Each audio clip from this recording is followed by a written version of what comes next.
we generally, and every family is different, but we generally have kind of two different scenarios of situations that we help with, and I'm sure this will be familiar to you guys.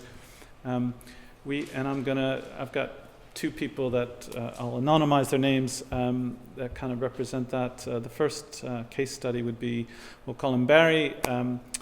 Barry was 34 years old when he came to the project, and his son was about a year.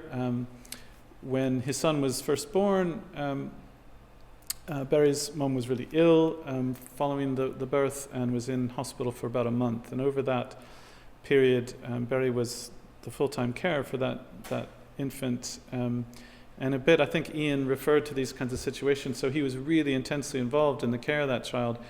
Mum came out of hospital and there'd obviously been some relationship issues and then completely cut off contact. So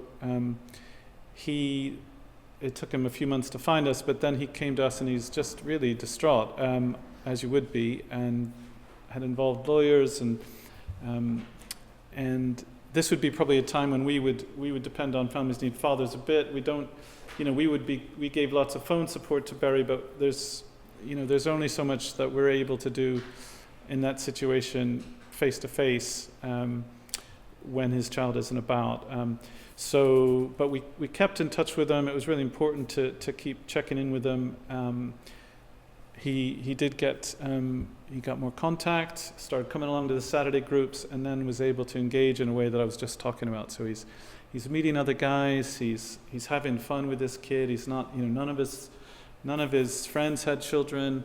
And then all of a sudden he's making new relationships, and that grew.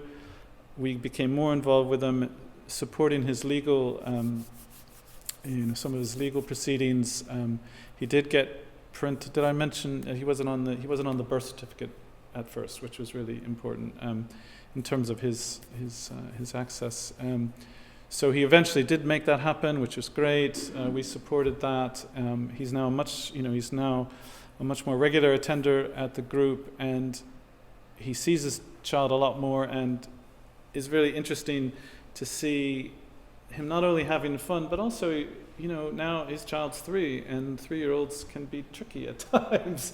And, so he's got to learn how to deal with those situations when it's not all fun and games, and it's real life. And that feels like, that's real parenting, isn't it? So that's been really, we feel like a success story of just one of many people in that situation.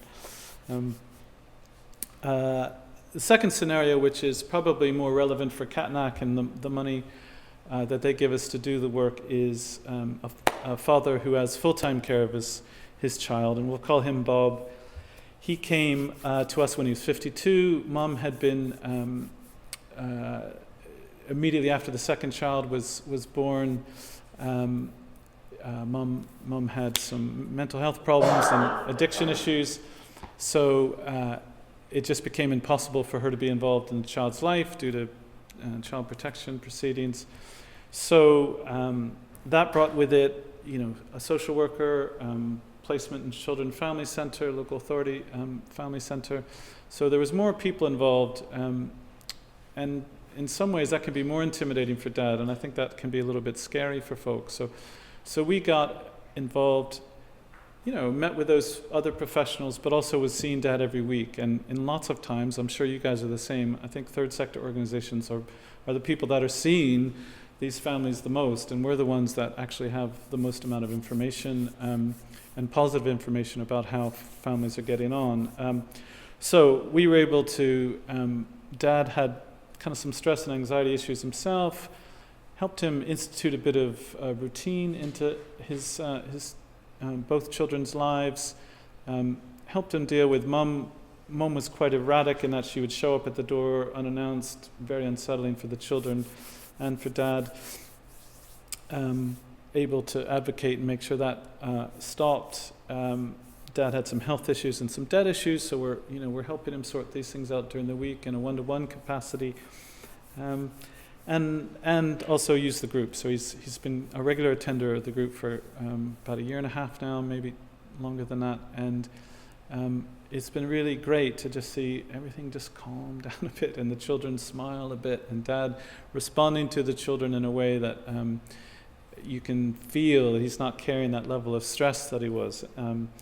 And those are obviously more complex situations, and in a way we had Cattanach funding for an initial 3 years, and then we kind of identified this specific situation when fathers were taking over in these scenarios where there's children's hearings, and it's been great to develop the work so that we can devote time to this particular scenario, which takes a lot of, it does take a lot of time and support for the families involved.